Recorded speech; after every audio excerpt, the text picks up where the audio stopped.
This improved version of the second generation Honda NSX takes the fight to brands like McLaren and Porsche in the junior supercar sector, and, as NSX models always have, goes about the task a little differently. This Japanese supercar claims to have been revitalised in terms of its driving dynamics. We'll get to that, but first, if you're new to the NSX, it'll be necessary to get your head around exactly what's on offer here. In considering this model, don't think of it as an expensive Honda. Think of it instead as a cut-price hybrid hypercar, because that's what it is. An electrified supercar with a battery providing electricity to two small motors driving the front wheels, as well as also to a larger one at the back that assists a big 3.5 litre V6 powering the rear axle, which makes this a four-wheel drive hybrid powered by four motors. Yes, really. Continuing with the futuristic technology, the powerful brakes aren't actually connected to anything. The big pads are activated virtually, and the e-steering works in much the same manner. If, as a committed driving enthusiast, you're seeking an ultimately evolving junior supercar, it might not sound too promising a recipe, but it doesn't take long behind the wheel to discover that Honda has somehow woven all of these elements together into a pioneering supercar that pushes class boundaries just as much as its iconic first-generation predecessor did. This NSX inspires cornering confidence in a way most exotic rivals simply can't match.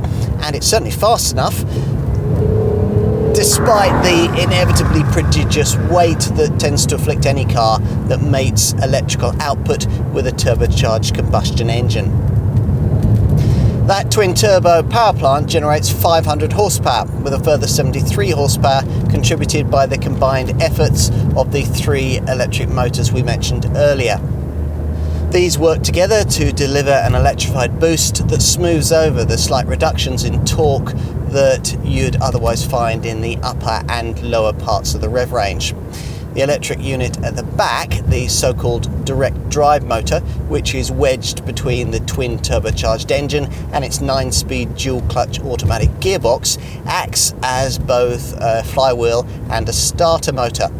Up front, meanwhile, lie the two further 38 horsepower motors that together create this car's TMU twin motor unit, there to drive the front wheels, provide torque vectoring for extra cornering traction, and complete the operation of this car's SHAWD setup, the sport hybrid all-wheel drive system. The TMU also recovers braking energy during deceleration to supply power to the hybrid batteries.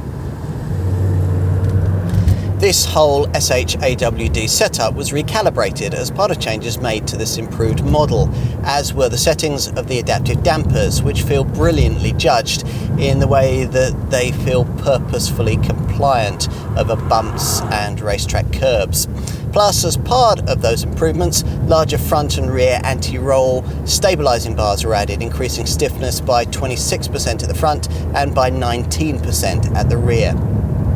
The rear hubs and control arm toe-link bushings were also stiffened, and grippier Continental Sport Contact 6 high-performance tyres added to the standard spec. All of this further boosting responsiveness through the chassis, to the point that Honda claimed the enhanced version of this car to be 2 seconds quicker a lap around its famous Suzuka Grand Prix circuit. It certainly feels a slightly more involving thing, helped also by changes to the recalibrated steering. And of course, the NSX is still fast, very fast.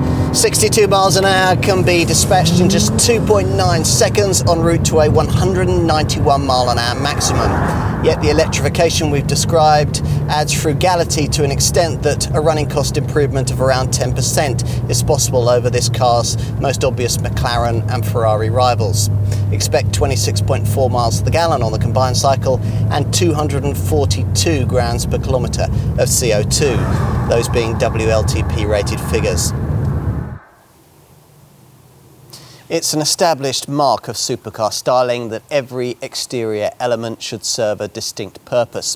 That's certainly the case here, as part of what designer Michelle Christensen calls the interwoven dynamic approach to this sleek silhouette.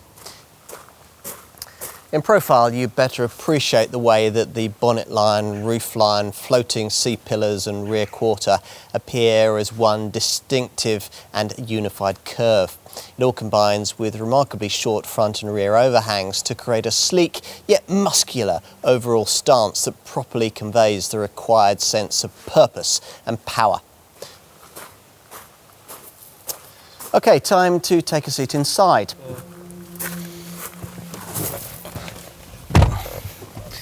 Now, the cabin design doesn't share much with European rivals, apart from the way that this large centre transmission tunnel flows between the seats into the centre console.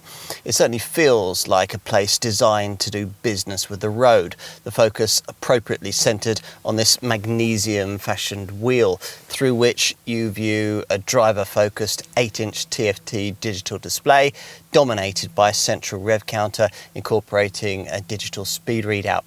Flanking this gauge are two digital charge meters, reminding you of this Honda's electrified remit, with that for the main battery on the right, with the left-hand one briefing you on the Sport Hybrid system's current rate of assist charge. As you can see, there's no conventional gear stick, just this McLaren-style narrow centre console strip incorporating gear change buttons and the electronic handbrake, collectively a setup you'll quickly adjust to. Few changes were made to this cabin as part of the upgrades back in 2018, merely detail touches like this new indigo blue shade of trim for the Alcantara and leather upholstery combination. It's not enough to give this interior the kind of really exotic carbon trimmed feel that you get with some rivals in this segment, but this cabin delivers something much more important, ergonomics that make you feel much more comfortable and confident at the wheel than you'd expect to be in a supercar. It's just a pity the Japanese maker can't give this car a more up-to-date media system. Dated graphics and rather slow response times characterise this 7-inch centre dash Honda Connect colour touchscreen. Just below it sits the large silver dial that you'll need to control the various settings of the car's integrated dynamic system driving mode setup. Finally, let's take a look in what we should call the trunk, this being primarily an American sports car. The boot is much wider than it at first appears, wide enough in fact to swallow the full-size set of golf clubs that the Japanese maker insists will somehow fit. This segment is full of compelling supercars, but this NSX offers something a little different, just as its predecessor did. It's a machine that's greater than the sum of its parts, a pioneering contender in this class that's seen its creator once again pushing boundaries. Like the original 90s NSX, this modern era design reinterprets what a supercar can be and delivers it with everyday usability that few competitors can match. It's unconventional, it's divisive, and it defines the spirit of its brand in a way that continues to charm us completely.